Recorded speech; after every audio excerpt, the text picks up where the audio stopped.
नमस्कार, आर्या न्यूज देख रहे हैं आप और मैं आपके साथ अलका सिंह। बुलेटिन में आपका बहुत बहुत स्वागत है। रुक करते हैं खबरों का। मुरादाबाद में डीएम की पाठशाला में बच्चों के फेल होने पर प्रिंसिपल और 5 शिक्षकों का वेतन रोक दिया गया। पूरा मामला गांव धकिया और गौहरपुर और सुल्तानपुर का है, जहां पर स्कूल में डीएम मानवेंद्र सिंह की पाठशाला में बच्चे फेल हुए तो डीएम ने टीचर्स पर बड़ी कार्रवाई की। कार्रवाई के बाद स्कूल के अधिकारियों को कड़े निर्देश दिए गए कि पहले शिक्षा का स्तर सुधारो, तब सैलरी रिलीफ होगी। वहीं आपको बता दें कि स्कूल के सारे बच्चे बस 2 ही कक्षाओं में पढ़ रहे हैं। जब तीसरी कक्षा के बच्चों से डीएम ने किताब पढ़ने को कहा तब भी नहीं पढ़ पाए, जिससे स्कूल पर कड़ी कार्रवाई की गई। मैंने कल 3 स्कूलों का निरीक्षण किया था, जिसमें एक ढकिया, पीरू, गोहरपुर, सुल्तानपुर और सुल्तानपुर मुंडा, 3 स्कूलों का मैंने निरीक्षण किया था। ढकिया पीरू में व्यवस्थाएं काफ़ी अच्छी थी, छात्रांकन भी काफ़ी अच्छा था और छात्रांकन के सापेक्ष अध्यापकों की तैनाती भी उचित थी और पढ़ाई का स्तर भी ठीक था। स्कूल का मेंटेनेंस भी अच्छा था। किंतु गोहरपुर, सुल्तानपुर और सुल्तानपुर मुंडा की व्यवस्थाएं बहुत ठीक नहीं थी। सुल्तानपुर मुंडा में व्यवस्थाएं भी नहीं ठीक थी और पढ़ाई का स्तर भी बहुत ख़राब था। तो सुल्तानपुर मुंडा में जो वहाँ पर 5 अध्यापक तैनात थे, उनके वेतन रोके जाने के मैंने आदेश किए हैं और मैंने अपेक्षा की है कि जब तक वहाँ की पढ़ाई का स्तर ठीक नहीं होता है तब तक इनके वेतन को रोक के रखा जाए। ऐसे प्रयास हमें दिखाई पड़ेंगे हाँ कि वहाँ की पढ़ाई ठीक है, तभी इनके वेतन को रिलीज़ किया जाए। मैंने इस तरह का आदेश किया है। देखिए, मैंने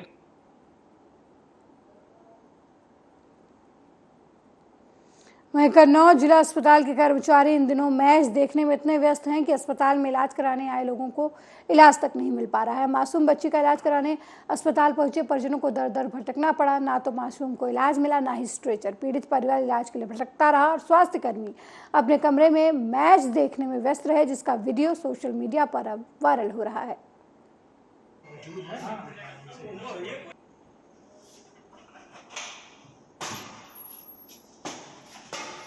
वहीं रायबरेली में युवक को पड़ोस में रहने वाली महिला ने पेट्रोल डालकर जिंदा जला दिया और जिंदा जलाने का प्रयास किया। युवक को गंभीर हालत में जिला अस्पताल लाया गया, जहां उसकी हालत गंभीर होने पर उसे लखनऊ ट्रॉमा सेंटर रेफर कर दिया गया। मामला शहर कोतवाली क्षेत्र के राजकीय कॉलोनी का है, जहां पर नील पांडे नाम का युवक आग लगने की वजह से गंभीर रूप से झुलस गया। वहीं आग लगने से झुलसे युवक अनिल पांडे ने पड़ोस में रहने वाली महिला रीमा पांडे के ऊपर पेट्रोल डालकर आग लगाने का आरोप लगाते हुए बताया कि पड़ोस में रहने वाली रीमा पांडे, जो दीवानी न्यायालय में बाबू पद पर कार्यरत हैं और उनकी पत्नी को 3 दिनों से गायब किए हुए हैं। सुबह जब वो अपनी पत्नी के बारे में पूछने के लिए उनके घर गए तो रीमा पांडे ने पेट्रोल छिड़ककर उन पर आग लगा दी। जब युवक रीमा पांडे के घर के दरवाजे पर जलने लगा तो आसपास के लोगों ने पानी डालकर उसकी आग बुझाई और उसको जिला अस्पताल पहुंचाया, जहां युवक की हालत गंभीर होने पर उसे ट्रॉमा सेंटर रेफर कर दिया गया। सूचना पर पहुंची पुलिस मामले की जांच में जुट गई है। ये एक हमारे पास अनिल कुमार, जिनकी उम्र तकरीबन 40 वर्ष है, परिजनों द्वारा लेके आए गए काफ़ी गंभीर अवस्था में। परिजनों द्वारा बताया गया कि किसी ज्वलनशील पदार्थ से ये जल गए हैं और काफ़ी गंभीर अवस्था में जले हुए हैं। भर्ती करके इनका इलाज चल रहा है। ये एक हमारे पास शहर कोतवाली क्षेत्र के अंतर्गत राजकीय कॉलोनी है, वहाँ से एक मामला सामने आया है जिसमें कि एक व्यक्ति के पेट्रोल से जलने की खबर आ रही थी और मामले की गहनता से जानकारी की गई है। तो उसमें एक पड़ोस की रहने वाली महिला पे आरोप लगाया गया है। इसकी और गहनता से जानकारी की जा रही है, जांच की जा रही है। जो भी तथ्य सामने आएंगे उसके अनुसार आवश्यक विधिक कार्रवाई कराई जाएगी। हमारे बड़े भाई को पेट्रोल डाल के रीमा पांडे, जो कोर्ट में कार्यरत हैं, उन्होंने जिंदा जला दिया है। पूरी शरीर से जल चुके हैं, आप लोग देख रहे हैं। क्या नाम है आपके भाई का? अनिल कुमार पांडे। क्यों जलाया है? ये हमारी भाभी को आज 3 दिन से गायब कर दिया है। 3 दिन से भाभी हमारी लापता हैं। कहाँ है रीमा पांडे? फ़ोन करने पर नहीं बता रहे हैं, घर जाने पूछताछ पर नहीं बता रही हैं। पुलिस कार्रवाई की जा रही है, पुलिस कोई हस्तक्षेप नहीं कर रहा है।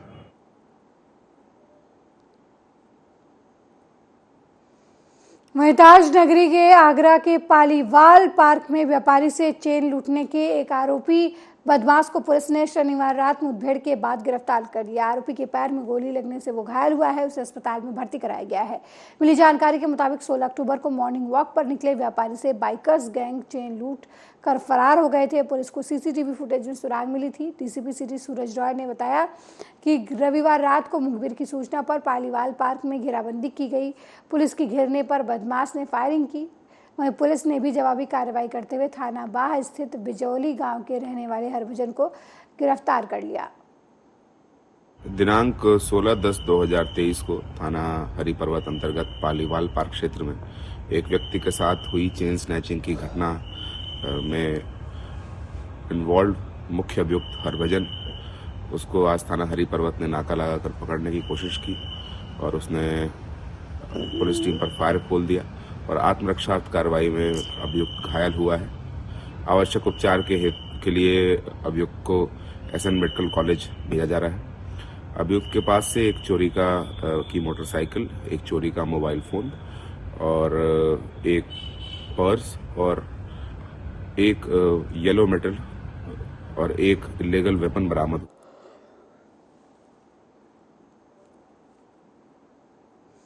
वहीं मिर्जापुर जिले के विंध्याचल में स्थित मां विंध्यवासिनी के मंदिर में हर साल नवरात्र के दौरान लाखों की संख्या में श्रद्धालु दर्शन पूजन करने आते हैं। नवरात्र की अष्टमी तिथि भक्तों के लिए बेहद खास होती है। यहाँ पर भक्तों का हुजूम मां का आशीर्वाद पर पाने के लिए उमड़ पड़ता है। इस बार के नवरात्र में पहली बार नगर पालिका परिषद मिर्जापुर द्वारा त्रिकोण पथ पर भक्तों के ऊपर पुष्प वर्षा की गई। नगर पालिका परिषद के अध्यक्ष श्याम सुंदर केसरी ने कहा कि मुख्यमंत्री योगी आदित्यनाथ जी की तरफ से कुंभ मेला और कांवड़ मेला के दौरान भक्तों के ऊपर पुष्प वर्षा कराई जाती है। उसी से प्रेरित होकर ये पहली बार भक्तों के ऊपर पुष्प वर्षा कराया गया है। पुष्प वर्षा नगर पालिका परिषद मिर्जापुर के द्वारा पहली बार जिस प्रकार से कांवड़ यात्रियों पे हमारी सरकार पुष्प वर्षा कराती है, तो हमारे विंध्य क्षेत्र में आए हुए मां के भक्तों पर पुष्प वर्षा कराने का हमने निर्णय किया है। और ये प्रसाद वितरण विंध्य गंगे सेवा समिति के द्वारा पिछले लगभग 18 वर्षों से प्रत्येक नवरात्र के अष्टमी पे कराया जा रहा है, प्रसाद वितरण कराया जा रहा है। पुष्प वर्षा नगर पालिका परिषद मिर्जापुर के द्वारा पहली बार जिस प्रकार से कांवड़ यात्रियों पे हमारी सरकार पुष्प वर्षा कराती है, तो हमारे विंध्य क्षेत्र में आए हुए मां के भक्तों पर पुष्प वर्षा कराने का हमने निर्णय किया है। और ये प्रसाद वितरण विंध्य गंगे सेवा समिति के द्वारा पिछले लगभग 18 वर्षों से प्रत्येक नवरात्र के अष्टमी पे कराया जा रहा है। हम लोग अष्टमी के दिन पैदल त्रिकोण करते हैं, तो वही हम लोग जा रहे थे, तो यहाँ पर नगर पालिका की तरफ से प्रसाद वितरण किया जा रहा था। भक्तों के लिए बहुत बढ़िया कार्य है कि जितने भक्त आते हैं थके हुए, तो उनको प्रसाद वितरण किया जाता है, तो बहुत आशीर्वाद भी मिलेगा लोगों को और थोड़ा राहत भी मिलेगा। पुष्प वर्षा भी बहुत हुआ, यहाँ पर अच्छी सेवा की जा रही है। जितने भी परिक्रमावासी आए हैं नवरात्र में।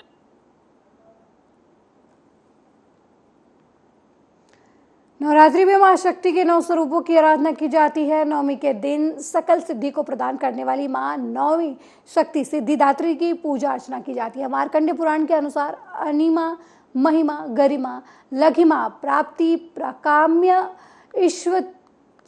ईश्वत्व और वसित्व 8 प्रकार की सिद्धियां हैं। भक्ति से प्रसन्न होकर मां की कृपा जिसे मिल गई वो सुख और समृद्धि के प्रतीक हो गया है। मां सभी प्रकार की सिद्धियों को प्रदान करने वाली हैं। इनकी आराधना के साथ ही नवरात्रि व्रत का पारायण होता है।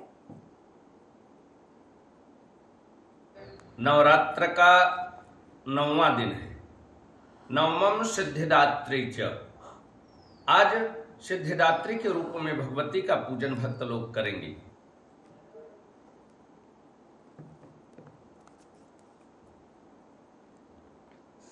वहीं मिर्जापुर पुलिस ने चोरी की 12 मोटरसाइकिलों के साथ गिरोह के 3 सदस्यों को गिरफ्तार किया है, जबकि अन्य की तलाश जारी है। एसपी ने बताया कि पकड़े गए लोग संगठित गिरोह बनाकर गाड़ी चोरी की घटना को अंजाम देते थे। एसपी ने आगे कहा कि सभी के विरुद्ध गैंगस्टर एक्ट की तहत कार्रवाई की जाएगी। ये थाना लालगंज पुलिस एसओजी और सर्वांश जो हमारी टीम है उसका ये एक संयुक्त कार्रवाई है। इनके द्वारा एक सातिर वाहन चोर के गिरोह का पर्दाफाश किया गया है और उनके कब्जे से 12 बाइक बरामद की गई हैं। अभी कुछ दिन पहले ही इनके 2 साथी जो जेल पहले भेजे गए थे उनके पास भी 3 बाइक बरामद हुई थी ये कुल 8 बदमाशों का एक सातिर गिरोह है जो अंतर जनपदीय काम करता है। ये प्रयागराज, भदोही और मिर्ज़ापुर में इनके द्वारा चोरियां की जाती हैं और चोरी करने के बाद ये कुछ को खोल के पार्ट्स में बेच देते हैं, कुछ को डायरेक्ट सप्लाई कर देते हैं। ये थाना लाल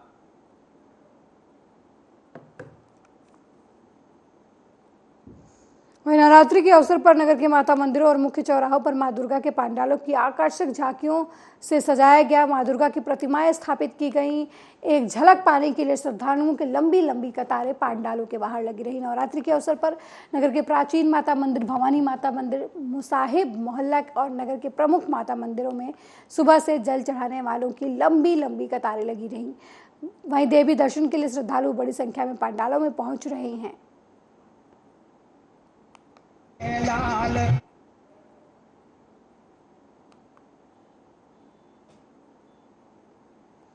वहीं नवरात्र के 9 दिनों की पूजा के बाद माता की अष्टमी की भव्य महाआरती में हजारों की संख्या में भक्त पहुंचे और माता की पूजा अर्चना की। मंदिरों में नवमी की पूजा और भंडारे का आयोजन किया गया। चंबल नदी किनारे बने चामुंडा माता के मंदिर में कन्या पूजन के बाद पूरे दिन प्रसाद वितरण का कार्यक्रम रखा गया। सुबह तो हवन होगा, हवन पूजन होगा, आरती होगी, उसके बाद से प्रसादी चालू होगी, खीर और हलवा। शाम को बिल्कुल निश्चित ही ये चमत्कारी माता का मंदिर है और हम जब भी आते हैं नवरात्रि में हर साल पहुँचते हैं। वहीं समराला में पंजाबी युवकों और प्रवासी मजदूरों के बीच झगड़े का वीडियो सामने आया है।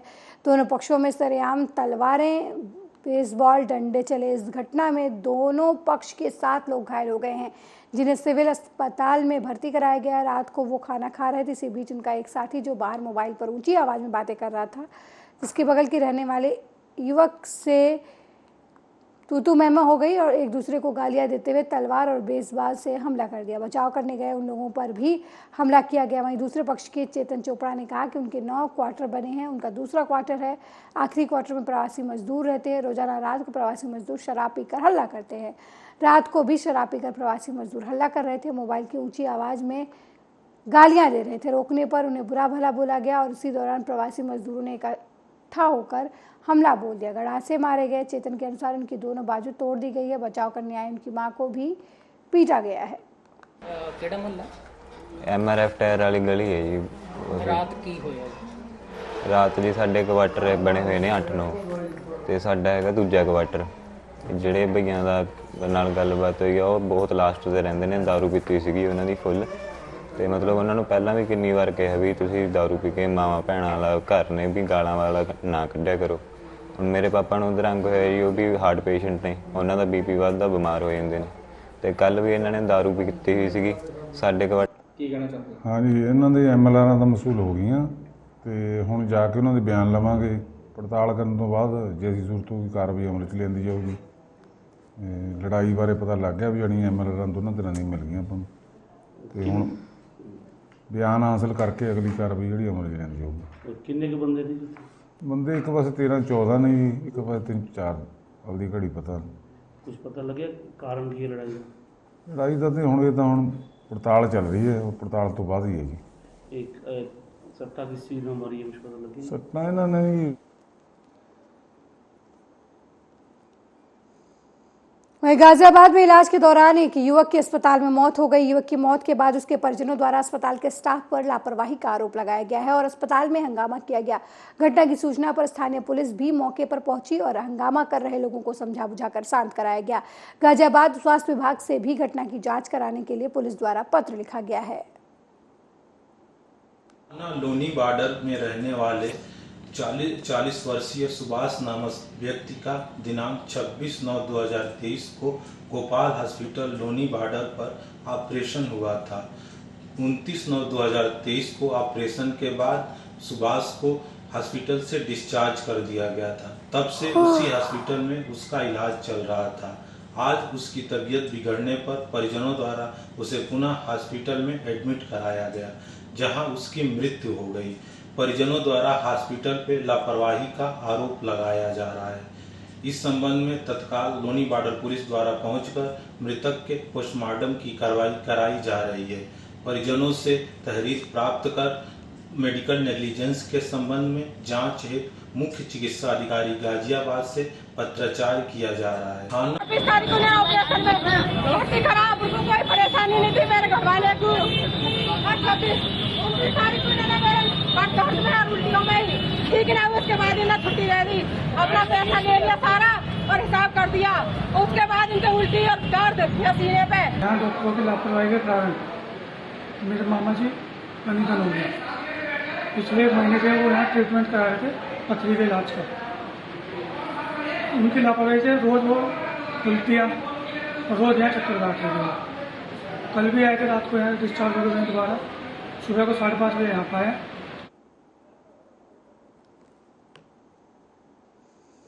मेरे साथ इस बुलेटिन में फिलहाल इतना ही। देश दुनिया की तमाम खबरों को देखने के लिए देखते रहिए आर्या न्यूज़। नमस्कार।